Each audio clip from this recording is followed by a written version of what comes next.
Hello everyone, आज हम discuss करेंगे क्लास 8 साइंस के chapter 11 that is force and pressure. यार first, what is force? Force हम किसे कहते हैं? Usually in our daily life in different kind of activities we apply the forces.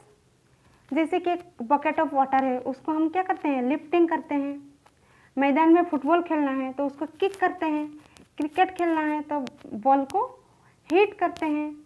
इसी तरह अगर हमको for opening of a door we usually push the door handle and for its closing we have to pull the door handle. In all these sorts of activities like pushing, pulling, hitting, lifting, kicking, इसमें क्या होता है? Force को हम apply करते हैं। That means in order to move an object, it has either to be pushed or pulled. That means a push or pull acting on a body is called force, and the direction in which a body is pushed or pulled is called direction of force. And force is due to an interaction. That means suppose stationary car, मान लो ये car है, ये इधर क्या है? Suppose this one is car, इधर रखा हुआ है। ए मैन, द पर्सन आके इसके पास क्या हो गया? खड़ा हो गया। दैट मीन्स इससे क्या फर्क पड़ता है क्या कार का? और will the car move due to his presence? इस इंसान के प्रेजेंस के वजह से क्या मूव होगा कार? बिल्कुल नहीं। लेकिन जब ये पर्सन क्या करेगा, इधर पास में आके अगर इसको पुश करता है, इस तरफ पुश करेगा तो क्या होगा? The car will move.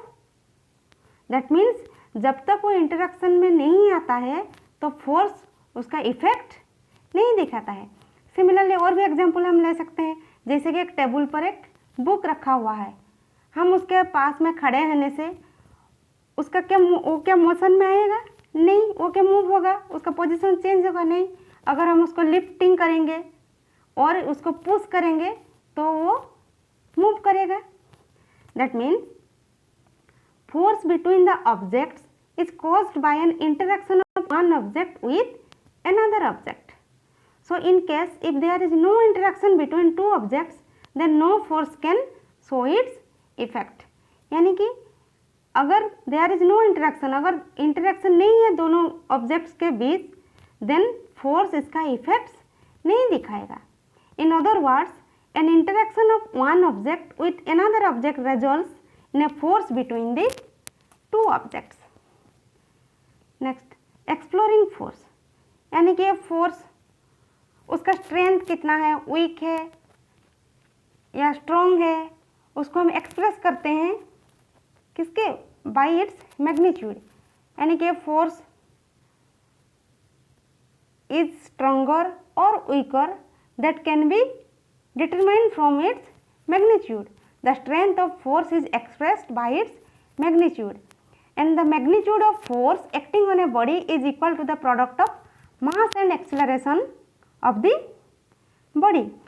That is force is equal to, symbolically we can written as F is equal to mass into acceleration, and SI unit of force is Newton and CGS unit of force is dyne. That means suppose in SI unit mass, let m is equal to our 1 kg and acceleration A is equal to 1 metre per second square. तो इसमें अगर हम put करेंगे तो क्या होगा? 1 newton is equal to कितना आएगा? 1 kg metre per second square. Yes and no? From this we can define 1 newton, that is 1 newton is the force which when acts on a body of mass 1 kg produces an acceleration of 1 meter per second square। Yes,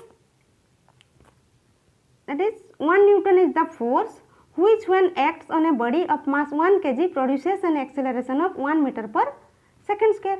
Similarly, one dyne can, in CGS system we can also define one dyne. In CGS system, let your mass is equal to 1 gram and acceleration produced is equal to 1 centimeter per second square. That means one dyne कितना हो जाएगा, 1 dyne is equal to 1 gram centimeter per second square. Yes or no?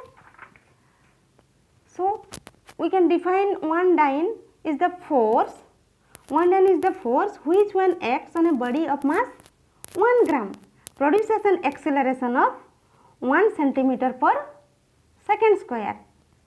Yes. Besides the magnitude of force, the direction of applied force act should also be specified.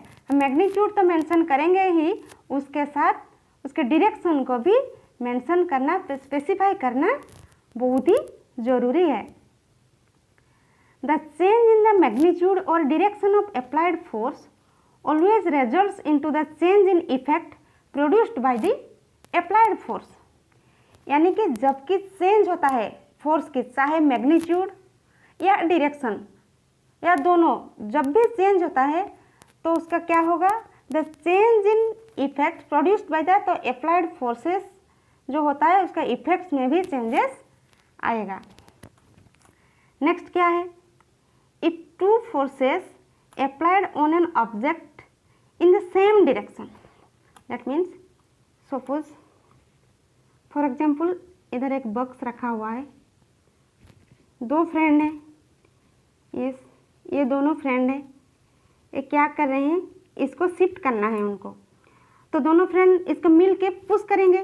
Suppose ये है 1, ये है 2, तो ये इसको पुश करेगा इस डायरेक्शन में, ये ऑल्सो इस डायरेक्शन में, तो क्या होगा, easily the box will move in this direction. दोनों इधर इसमें क्या हो रहा है, दोनों सेम डायरेक्शन में फोर्स को अप्लाई कर रहे हैं, ताकि क्या होगा, बॉक्स इजीली मूव करेगा.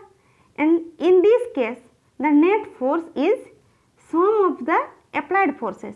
सपोज ये जो पर्सन 1 है उसका फोर्स है F1 एंड जो पर्सन 2 है उसका फोर्स है F2. That means net force F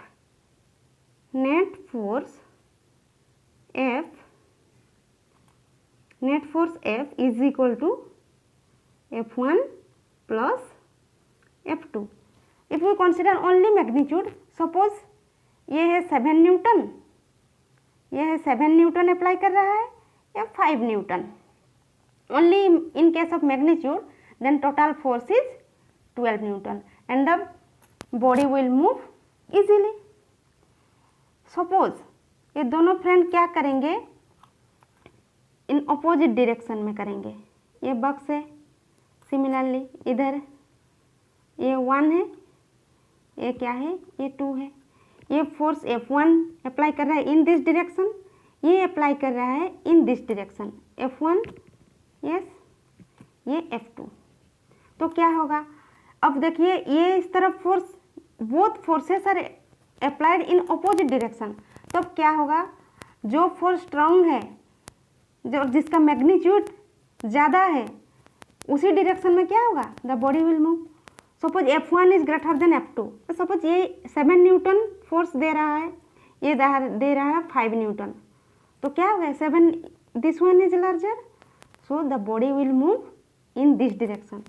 and the net force is, क्या होगा हमारा नेट फोर्स F क्या होगा, F1 माइनस F2, यानी कि डिफरेंस ऑफ देयर फोर्सेस. अगर ये 7 न्यूटन है या 5 न्यूटन है तो 2 न्यूटन होगा उनका फोर्स, और इसका डायरेक्शन क्या होगा, जो लार्जर फोर्स है या स्ट्रॉन्गर फोर्स है उसी डायरेक्शन में बॉडी मूव करेगा. ओके. और ये भी हो सकता है, सपोज यही सिमिलर केस, सेम, अब 2 फोर्सेस एक्टिंग अपोजिटली. सपोज दोनों फ्रेंड क्या कर रहे हैं, फोर्स अप्लाई कर रहे हैं, both and magnitude is also same, यानी अगर ए भी दे रहा है 5 न्यूटन और ए भी 5 न्यूटन से पुश कर रहा है, तो क्या होगा इन केस में द रिजल्टेंट फोर्स इज क्या होगा, और नेट फोर्स इज 0 एंड इसका मूवमेंट क्या होगा, इसका पोजीशन चेंज ही नहीं होगा, यानी दोनों सेम मैग्नीट्यूड का फोर्स दे रहे हैं एंड डायरेक्शन अपोजिट है। In that case the net force is 0। Okay, वही इधर मेंशन किया गया है, देखिए, if the two forces applied on an object in the same direction the net force is the sum of the two applied forces. Yes, and अगर same direction में force apply हो रहा है तो दोनों का क्या होगा, एडिशन हो जाएगा। If the two forces applied on an object acts in the opposite direction the net force is the difference between two applied forces. इसमें क्या होगा, अगर डायरेक्शन अपोजिट हो रहा है तो फोर्स का डिफरेंस होगा क्या, हमारा net force. And if the two forces applied on an object are equal in magnitude in the opposite direction the net force is 0, यानी कि डायरेक्शन अपोजिट होगा and magnitude same, magnitude is equal दोनों force का and direction opposite, then net force is 0। Okay, in next class we discuss about effects of forces. Okay, thank you.